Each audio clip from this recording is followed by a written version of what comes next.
The Rose of Sharon has an interesting history, being neither a rose nor a specific flower. In many cultures, the term Rose of Sharon was used to describe a common flowering shrub.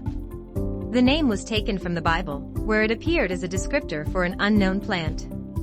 In the United States, the most common Rose of Sharon is the purple Hibiscus syriacus, a deciduous flowering shrub from East Asia.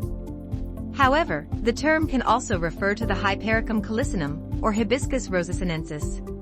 But, what is the best time to trim the Rose of Sharon? The first step to determining when to trim your Rose of Sharon is to identify which plant you possess.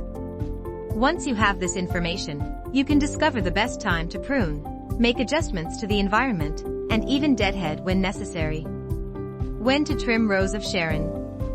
No matter what type of Rose of Sharon you possess, the flowers share some common qualities. It is important to give the flowering shrub plenty of moisture, and to offer some protection from the hot midday sun. It grows best in USDA hardiness zones 5 to 9, meaning it prefers temperate climates with hot summers and cold winters. The Rose of Sharon can stretch to 8 or 12 feet in height, and between 6 and 10 feet in length, so pruning and trimming are essential to promote healthy growth, and to stop the shrub from spreading out of control.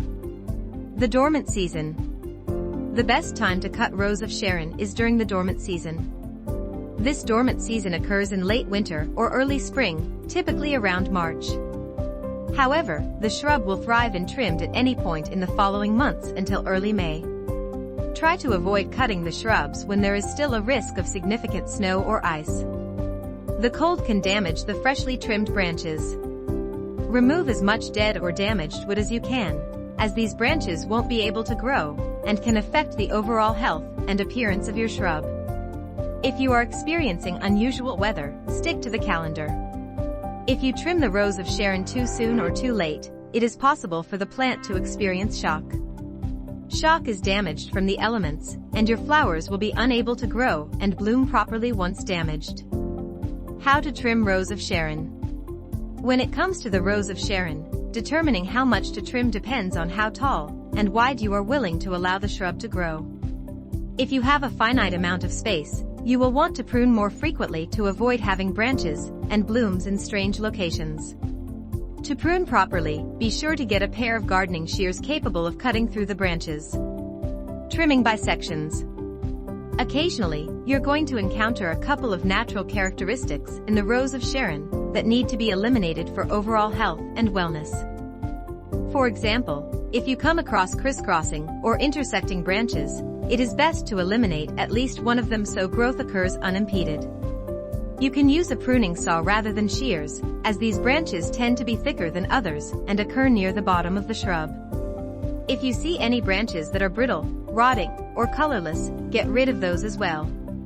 If the issue is basic rotting or disease, cut to the point where the unhealthy portions end.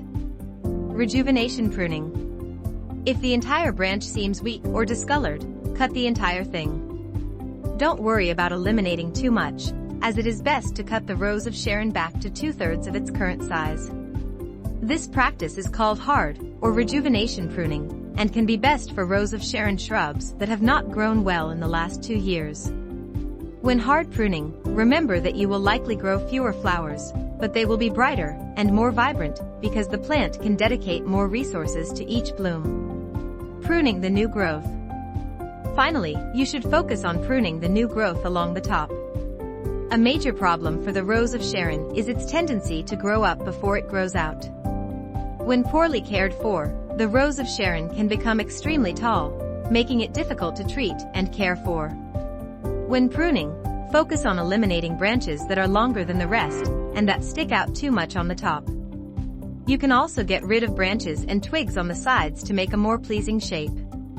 Should you deadhead? Although the Rose of Sharon is beautiful, the common problem gardeners complain about is the flower's propensity for self-seeding. Because each shrub contains dozens of blooms, the Rose of Sharon is capable of propagating itself, sending its seedlings scattering throughout the yard. The result is a potentially invasive plant that starts to sprout in unexpected places, even in uncleaned gutters. Deadheading flowers. One of the ways you can avoid this trouble is by deadheading on a regular basis. The process of deadheading is when a gardener removes the blooms and seed pods of a plant after it has flowered and is starting to decline. The seed pods of the Rose of Sharon can be found just underneath the blooms. You can literally snip the flowers off the plant once they have finished being beautiful. Make sure to get the developing seed pod, which emerges in October and takes between 6 and 14 weeks to mature. Failing to eliminate the seed pods can result in imminent close propagation. The pods can drop their seeds to their earth directly below the Rose of Sharon, where they begin to grow. The result is clumps that work great as hedges, but can be difficult for the average gardener to handle without fuss. The Rose of Sharon is a beautiful shrub with unique yellow, purple, white, or even pink flowers. Remember to only prune during the dormant season in late winter and early spring.